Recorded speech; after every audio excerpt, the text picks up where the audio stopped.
Les catholiques français doivent-ils voter pour Éric Zemmour? Est-il un candidat digne de confiance, légitime pour représenter le camp national? Est-il un authentique patriote, un candidat anti-système? Alors toutes ces questions qui reviennent souvent sur la toile, qui alimentent les débats, il y a les pour, il y a les contre, il y a ceux qui sont mitigés, qui ne savent pas trop, et qui ne sont pas forcément bien informés. Donc toutes ces questions que pas mal de gens se posent, on va essayer d'y répondre pour faire comprendre certaines choses à ceux qui s'intéressent à la vie politique française et qui s'interrogent à quelques semaines des élections. Pour rappel, j'avais analysé le cas Zemmour dans une vidéo que je vous recommande de visionner ou de revisionner. Elle date du 6 mars 2019, donc il y a maintenant 3 ans.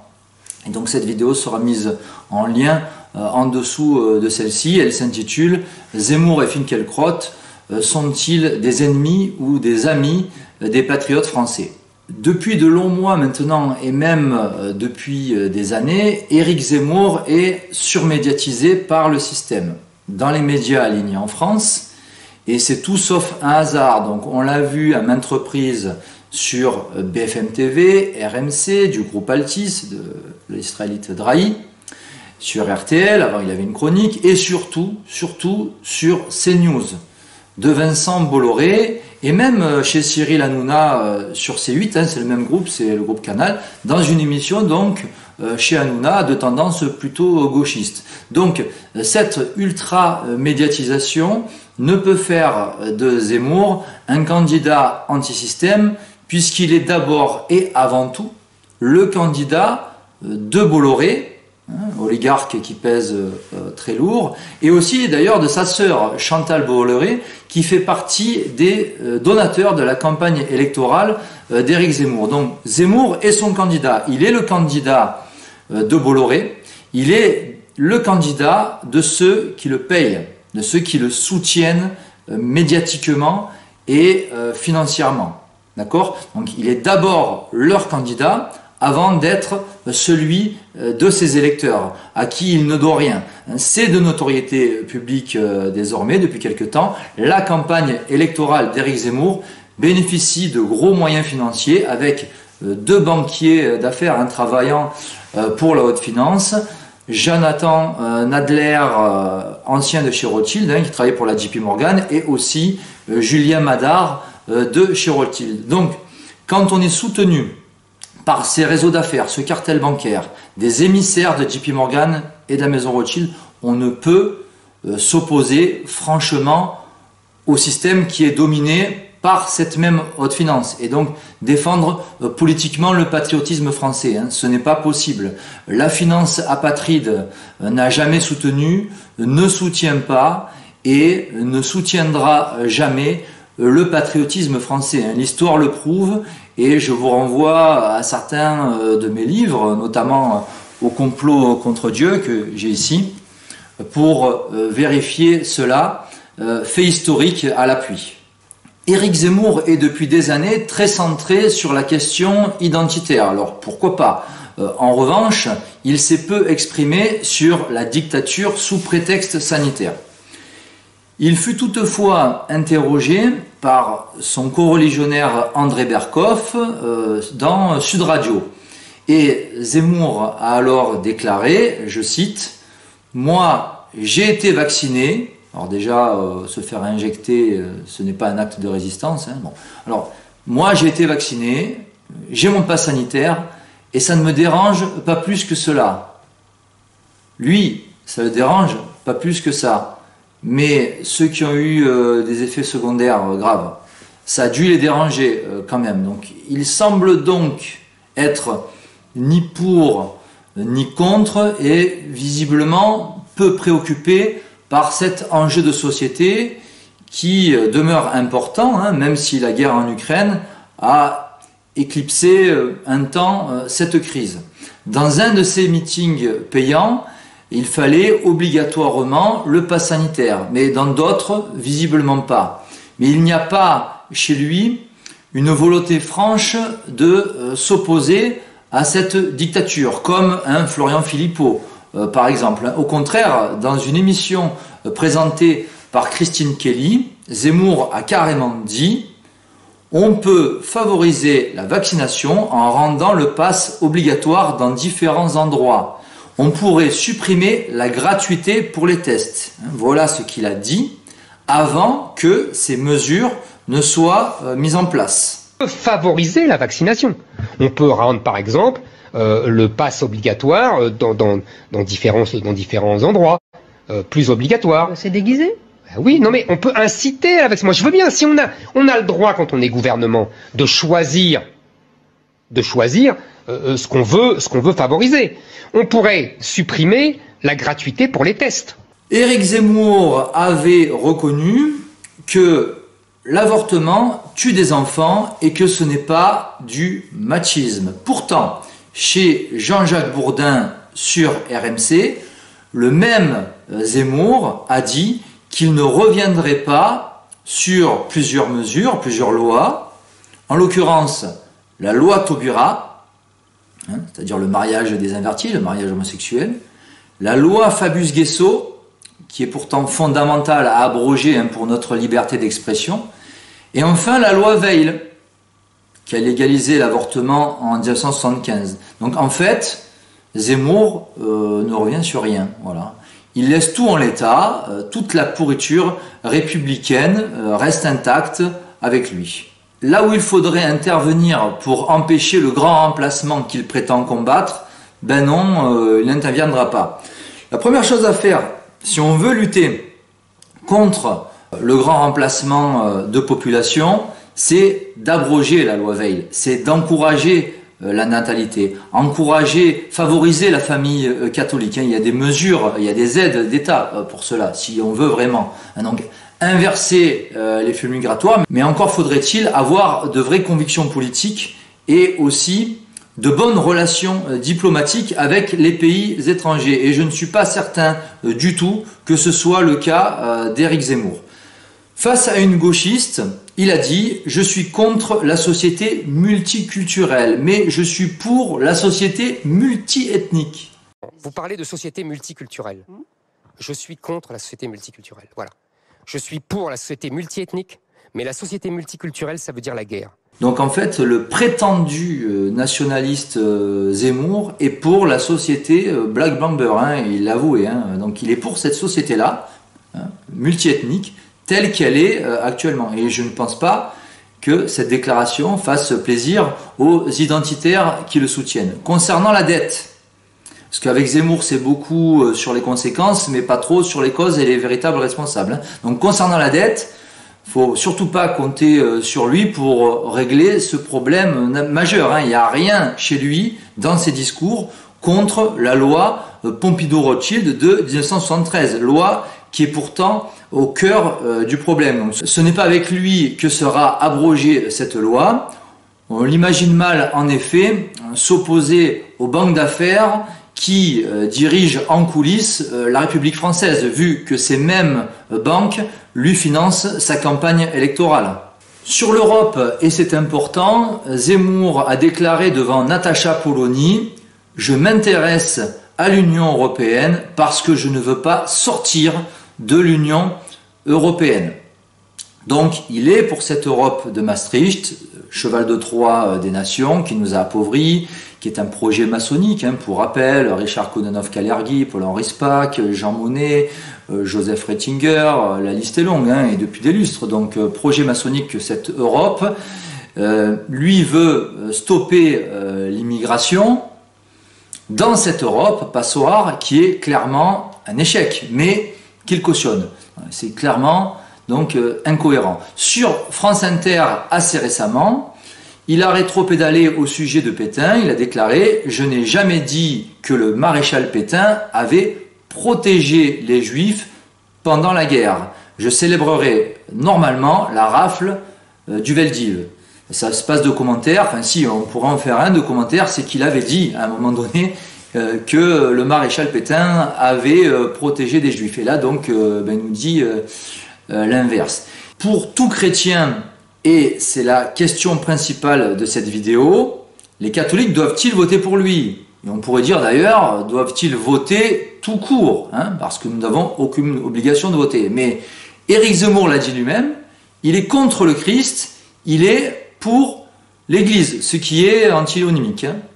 Il n'a pas dit laquelle d'église, il ne serait pas étonnant que ce soit celle de Vatican II, la secte conciliaire, et qui est très favorable à tout ce qui n'est pas catholique, et favorable notamment au judaïsme talmudique.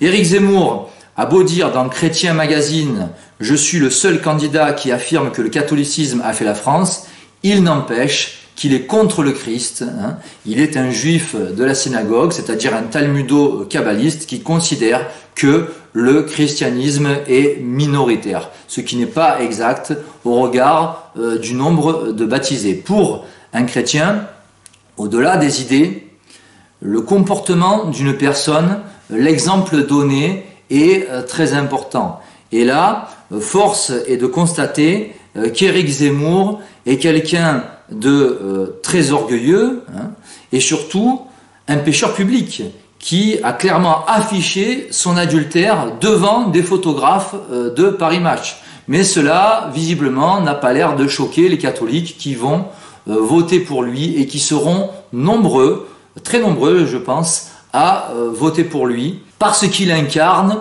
aujourd'hui, notamment grâce à CNews, hein, le Front National de Jean-Marie Le Pen, c'est-à-dire cette droite dure anti-immigration du père Le Pen des années 80-90. Donc voilà sa posture, sauf que quand on gratte un peu le vernis, on s'aperçoit que c'est tout autre chose et qu'il y a beaucoup à dire.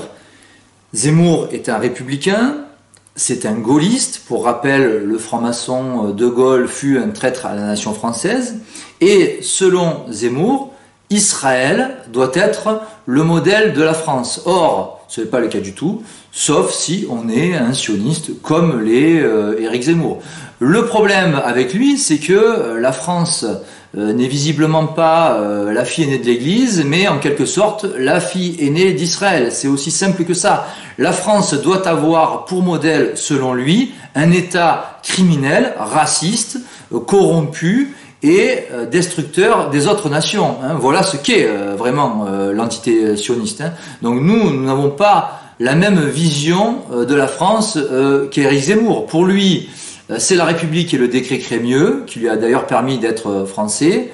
Or, pour nous, il faudrait en finir avec l'un comme avec l'autre, hein, avec la République anti-France comme avec le décret Crémieux. Zemmour a également fait l'éloge de Tsahal, cette armée israélienne, particulièrement lâche et abominable, qui fait un véritable carnage en terre de Palestine depuis maintenant plusieurs décennies.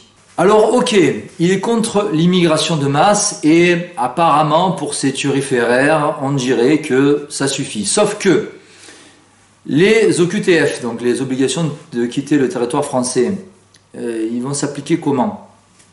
Actuellement, l'Algérie ne les accepte pas. Les renvois d'Algériens sur leur sol ne sont pas acceptés. Et avec Zemmour, ça va s'appliquer. Lui qui est rétropédale sur à peu près tout et qui tient des propos ouvertement anti-islam depuis des années, avec lui, les relations diplomatiques avec les pays voisins, notamment musulmans, ces relations vont s'arranger, c'est ça.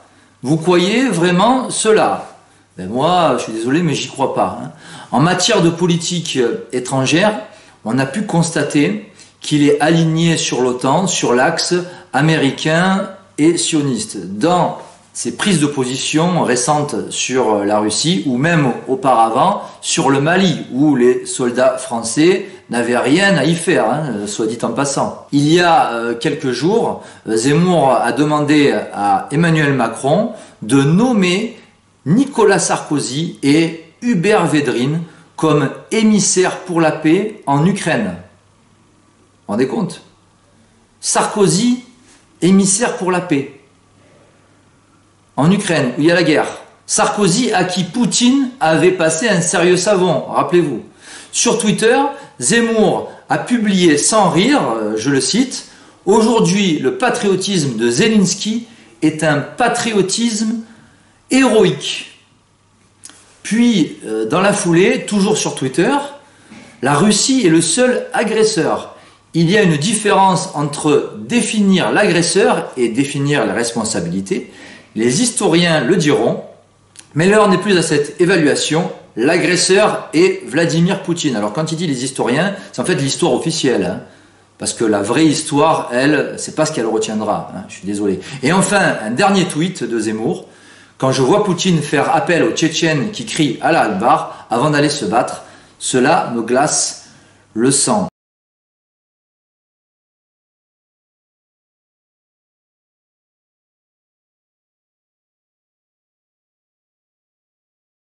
Les choses sont claires, hein. Zemmour participe comme beaucoup de collabos à la propagande occidentale anti-Poutine, pro-Zelensky, hein, ce talmudo-kabbaliste dégénéré complet, hein, toxicomane selon Poutine, et qui est surtout un pantin des États-Unis d'Amérique.